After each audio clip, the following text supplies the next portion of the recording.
Everyone, just ওয়েদারটা শুধু দেখো, অসাধারণ ওয়েদার।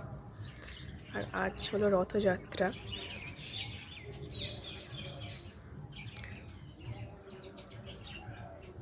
টিনের সেট হবে, কারণ ছাদ দেওয়া যাবে না, ছাদের বাজারটা খুব অনেকটাই বেশি হয়ে যাচ্ছে, তো এগুলো আজকে এসছে। আর এটা হলো আমার ঘর, আর এটা হলো আমার নয় ঘর, আর এটা হলো মানে আমার হাজব্যান্ডের দাদার। তো পরে ডিটেলে বলবো সবটা, এখন আর বলছি না।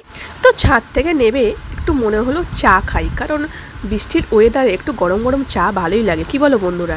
তো চলো চাটা খেয়ে নিই, খেয়ে নিয়ে একদম রেডি হয়ে তারপরে তোমাদের সামনে আসছি। তো দেখতে থাকো, সঙ্গে থাকো। তবে রেডি হয়ে গিয়েছি, চাটা মানে চা খাচ্ছিলাম সেটা তোমাদের দেখানোর পরে আমি একদম পুরো রেডি হয়ে গিয়েছি। আর এই দেখো, এই কুর্তিটা নিয়ে কিনেছি বাজার কলকাতা থেকে। তো কেমন হয়েছে অবশ্যই কমেন্ট করে বলো। আসলে একদম রথযাত্রাতে গিয়ে তোমার সঙ্গে দেখা হচ্ছে।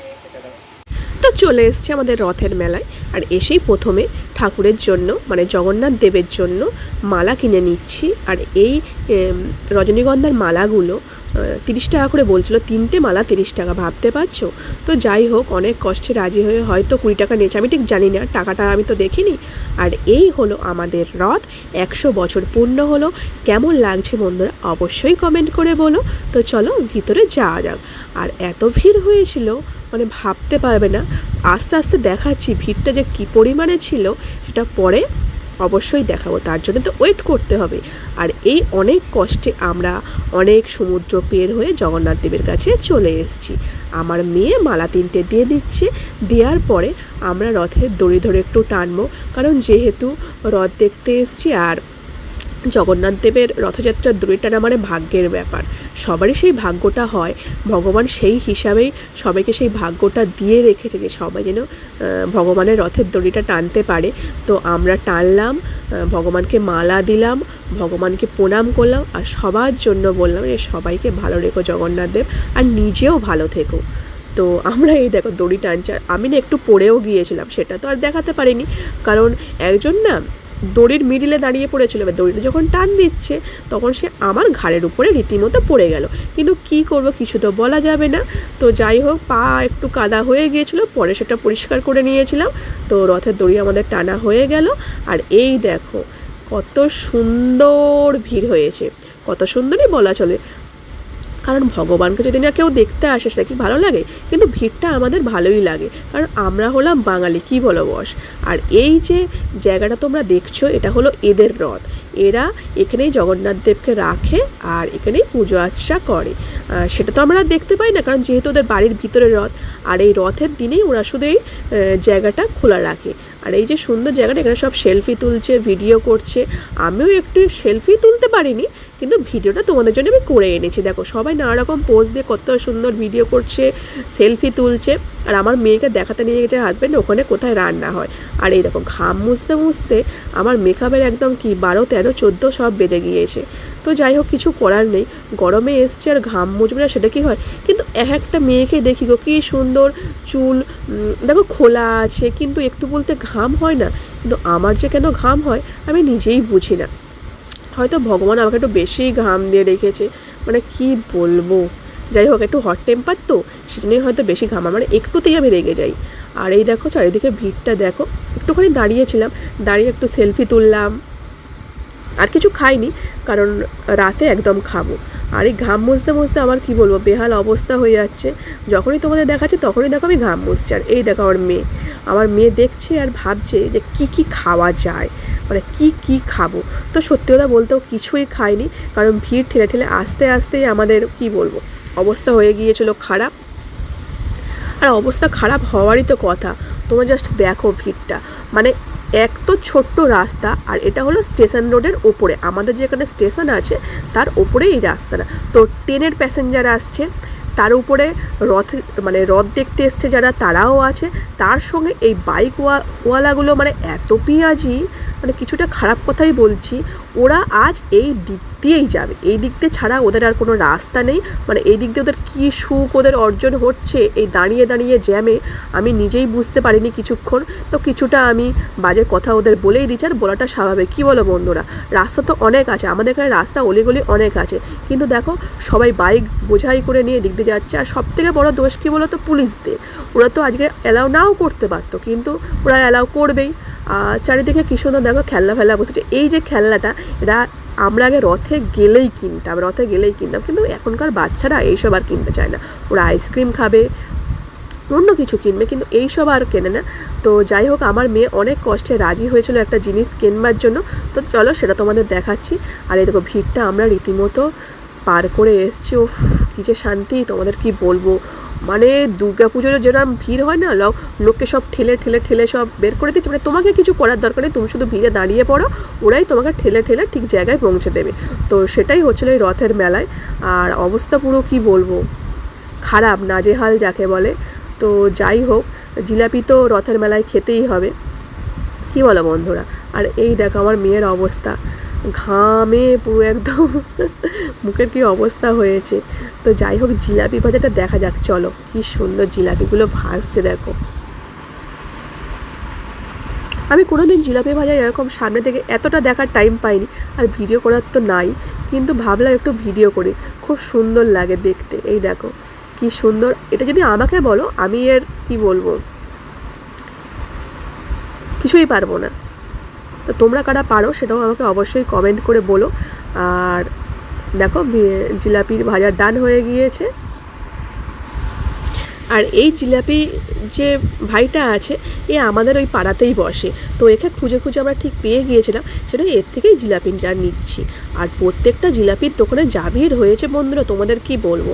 আর চারিপাশে দেখো কী সুন্দর সুন্দর মানে কি বলবো, আর্টিফিশিয়াল ফ্লাওয়ারগুলো আছে, এগুলো আমার খুব কেনবার ইচ্ছা হচ্ছিলো, কিন্তু দাদাভাই একদমই কিনে দেয়নি, এত পচা একটা মানুষ। তো যাই হোক, না কিনে দিক, আমার নেওয়ার দরকারও নেই। আর আমি দেখছিলাম একটু কি বলো তো, ফুচকা ঘুগনির দোকান, ভাবলাম খাবো, আবার হবে না থাক, রাতে তাহলে ডিনারটা করতেই পারবো না। আর আজ যেহেতু কথা হয়েছে অনেক দিন পরে একটু মোগলাই খাবো, সেহেতু ওই ফুচকা ঘুগনি খেয়ে পুরো একদম কি বলবো, নষ্ট করতে চাই না। আর এখানে কী সুন্দর সুন্দর শোপিস বিক্রি হচ্ছিলো, তো এইগুলো আমি একটু কিনবো ভাবলাম। আর মেয়েও বলছিল, মা কিনে দাও লাফিং মুদ্রা, কিনে দাও লাফিং মুদ্রা, কিনে দাও। তো ওকে কিনে দিলাম একটা লাফিং মুদ্রা আর একটা মা দুর্গা না মা কালী। তারপরে ভাবলাম ওটা মা কালী ছিল, মা দুর্গা না। তাও আমি রীতিমতো মাসিকে খালি বলছি, মাসি ওই মা দুর্গার মূর্তিটা দাও তো, ও মা দুর্গার মূর্তিটা দাও তো। কিন্তু তারপরে আমার মেয়ে বললো, মা ওটা মা দুর্গা না, মা কালী। তো যাই হোক, মানুষ মাত্রই ভুল হয়, আর আমি তো একদম ভুলের কি বলবো পাহাড়, আমার বেশিরভাগ টাইম ভুলই হয়ে যায়। তো এই দুটো নিলাম, আর এগুলোর দাম জানো মাত্র 10 টাকা করে। ভাবতে পারছো, আমার তো খুব ভালো লেগেছে। ওই কিউট একটা লাফিং মুদ্রা নিলাম, আর ওই মা কালীর মানে মুখটা যেগুলো দেখবে বড় বড় মুখ হয়, তো ওইটা ছোট্ট পুচকি মতো নিলাম। নেওয়ার পরে চলে এলাম একটু দোকানগুলো ঘুরিয়ে ঘুরিয়ে দেখাতে। রাস্তার চারপাশে কত দোকান বসেছে দেখেছো, খাবার দোকান, চুড়ি, খেলনা, কত কিছুর দোকান বসেছে। তো আমার মেয়েকে সব দেখাচ্ছিলাম, তো ওর এই জিনিসটা খুব পছন্দ হলো, কেন জানি না, ওর মধ্যে কী দেখলো। তো যাই হোক, ও বললো যে মা এটা নেবো। তা আমি বললাম প্রথমে দাদাকে বাজিয়ে দেখাতে, কারণ আদেও বাজে কিনা। তারপরে মেয়েকে বললাম তুই একটু বাজিয়ে দেখ, তুই বাজাতে পারবি তো। তো ও বাজাচ্ছিল, মানে হ্যাঁ মোটামুটি একটা সুন্দর আওয়াজ, তো আমি বলতে পারবো না, একটা আওয়াজ বের হচ্ছিলো। তো বললো হ্যাঁ মা আমি এটাই নেবো। তাই বললাম নাও। আর এটার দাম ছিল 60 টাকা না 70 টাকা বলছিল, আর না থাক নেবো না। তারপরে দোকানদারটা নিজেই বললো 50 টাকা, তো 50 টাকাতে নিয়ে নিলাম। আর ওর ইচ্ছা ছিল একটা পেন্সিল বক্স কেনার, অনেক দিন ধরেই বলছে, কিন্তু আমরা ভাবছিলাম কবে রথের মেলা আসবে কিনে দেবো, কারণ আগে কিনে দিলে না ও ফের বায়না করবে। তো এটা কেনার পরে ওর জাস্ট হাসিতে দেখো, মানে কত খুশি হয়েছে। আর এই হাসিটা দেখা পরে প্রত্যেকটা পেরেন্টসের একটা কী বলে প্রাউড ফিল হয়, যে হ্যাঁ আমরা কিছু করতে পেরেছি আমাদের সন্তানদের জন্য। তো এখানে পুরো মেলাটা তোমাদের দেখিয়ে নিলাম। এবার চলো আমার হনুমানজির মন্দির দেখাবো। এখানে একটা হনুমানজির মন্দির আছে, কিন্তু এই মন্দিরটা না অনেকদিন ভাবছিলাম আসবো, কিন্তু এতটা দূরে মানে হেঁটে আসাও পসিবল নয়। আর মঙ্গলবার করে যেহেতু হনুমানজির কাছে আসতে হয়, সেহেতু দাদা তো সবসময় কাজ থাকে, সেহেতু আসা যায় না। আর আমাদের পাড়ার ওখানে একটা হনুমানজি আছে, তো সেখানেই যাই।